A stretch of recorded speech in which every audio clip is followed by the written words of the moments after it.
Assalamualaikum teman-teman Bunda Nuki Channel. Hari ini aku mau berbagi resep dan cara membuat kue talam pandan. Pertama-tama kita akan buat untuk adonan lapis santan. Bahan pertamanya aku masukkan tepung beras sebanyak 4 sendok makan, tepung tapioka 1 sendok makan. Kemudian aku masukkan gula kurang lebih 2 sendok makan, tapi kalau ini tergantung selera teman-teman ya. Kemudian garam setengah sendok teh. Untuk bahan selanjutnya aku masukkan santan kurang lebih 150 ml yang udah aku rebus. Kita masukkan santannya sedikit demi sedikit ya teman-teman. Jadi biar nanti bahannya semuanya bisa tercampur dengan merata. Proses selanjutnya kita mencampur semua bahan yang sudah kita masukkan tadi.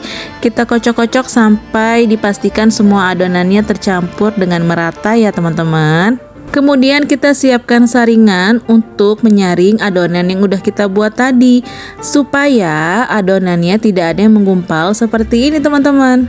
Untuk selanjutnya kita akan membuat adonan lapis pandannya. Di sini sudah aku siapkan tepung beras sebanyak 10 sendok makan. Bahan selanjutnya adalah tepung tapioka. Di sini aku pakai 2,5 sendok makan. Dan bahan selanjutnya ada gula pasir. Aku pakai 7 atau 8 sendok makan. Dan bahan selanjutnya ada garam setengah sendok teh dan santan yang sudah aku rebus, aku pakai kurang lebih 300 ml. Kita tuang kembali secara perlahan agar adonannya nanti bisa tercampur dengan merata teman-teman.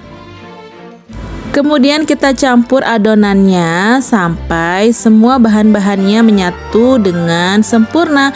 Di sini kita pastikan ya tidak ada gumpalan-gumpalan dari terigu. Jadi jangan lupa kita untuk menyaring adonan apabila sudah tercampur ya teman-teman.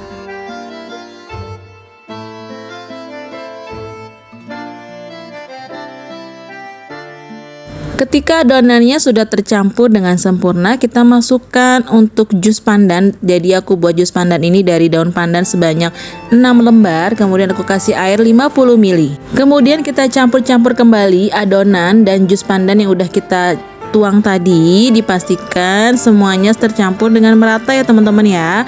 Kita aduk-aduk sampai warnanya berubah menjadi hijau seperti ini. Di sini aku tambahkan pasta pandan, jadi biar terlihat lebih menarik warnanya ya teman-teman. Tapi ini sih opsional, jadi teman-teman bisa menambahkan ataupun tidak ya. Setelah itu kita campur-campur kembali untuk adonannya. Kita pastikan pasta pandannya sudah larut dengan adonannya ya teman-teman. Nah setelah kita aduk-aduk seperti ini, nantinya berubah warnanya akan lebih hijau. Terlihat ya perbedaannya tadi sebelum menggunakan pasta pandan dan sesudah menggunakan pasta pandan. Sebelum kita mengkukusnya, di sini aku siapkan cetakan yang berbentuk bunga kayak gini. Tapi sebelum kita tuang adonannya, kita olesi dulu dengan minyak goreng atau minyak sayur, karena biar nanti pada saat ketika dilepas adonannya tidak lengket ya teman-teman. Setelah semua dipastikan sudah diolesi minyak cetakannya, nah kita tuang yuk untuk adonan lapis santannya. Tapi kita tuangnya itu hanya 1/4 dari cetakan ya teman-teman. Kita tuang ke semua cetakan secara perlahan kayak gini ya. Dan dipastikan sebelum kita mengkukus untuk pancinya ini sudah mendidih airnya ya teman-teman. Setelah dipastikan sudah mendidih, kita masukkan semua cetakan yang kita sudah isi dengan lapis santannya. Kita masukkan satu persatu secara perlahan ya teman-teman kayak gini ya. Setelah semua cetakan kita taruh di panci yang sudah mendidih, nanti kita tutup, kita tunggu kurang lebih 5 menit ya. Setelah 5 menit kita cek ya untuk adonan santan putihnya. Setelah sudah matang seperti ini, kita terus lanjutkan untuk menuang adonan santan pandannya. Kita tuang secara perlahan seperti ini dan dipastikan semua cetakan terisi ya teman-teman. Di sini aku tuang adonan santan pandannya, tapi tidak terlalu penuh ya teman-teman ya. Kita lakukan yang sama ke semua cetakan seperti ini. Kita tuang perlahan biar untuk adonan santannya tidak tumpah-tumpah. Setelah semua cetakan terisi oleh santan pandannya, kita tutup, kita kukus kurang lebih waktunya adalah 30 menit.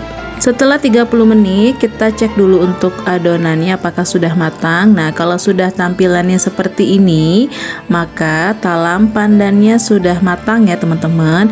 Nah seperti ini contohnya, warnanya cantik banget ya. Dan langsung kita angkat, tiriskan dan dinginkan ya teman-teman sebelum dikeluarkan dari cetakan. Setelah kuenya kita dinginkan, maka kuenya bisa kita keluarkan dari cetakan ya teman-teman. Maka hasil kuenya akan seperti ini, cantik banget warnanya ya. Dan rasanya pasti enak. So, jangan lupa dicatat resep dan cara membuatnya. Selamat mencoba!